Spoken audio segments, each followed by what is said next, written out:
Pourquoi Jésus a-t-il craché par terre pour guérir un aveugle? Derrière ce geste étrange se cache une révélation incroyable. Vois-tu, à l'époque, naître aveugle, c'était comme une malédiction.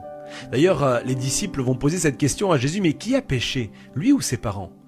Vois-tu, dans la tradition juive, un enfant qui était atteint d'un handicap pouvait être rejeté par ses parents dès ses 13 ans.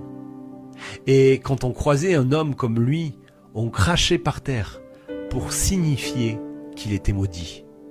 Imagine un seul instant, toute sa vie, cet homme avait grandi avec le rejet, l'humiliation, avec l'idée qu'il était indigne de Dieu. Toute sa vie, on lui a craché devant pour manifester qu'il était maudit.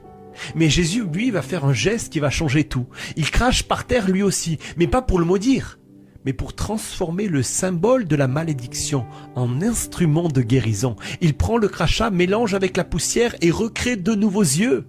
En d'autres mots, ce que la culture utilisait pour l'humilier, Jésus va l'utiliser pour le restaurer. Et c'est pareil pour toi.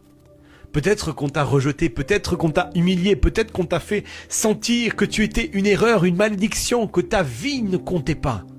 Mais laisse-moi te dire, Jésus est celui qui transforme le rejet en adoption, la honte en témoignage, la malédiction en bénédiction. Ce que les autres ont utilisé pour t'écraser, lui, il l'utilise pour te relever.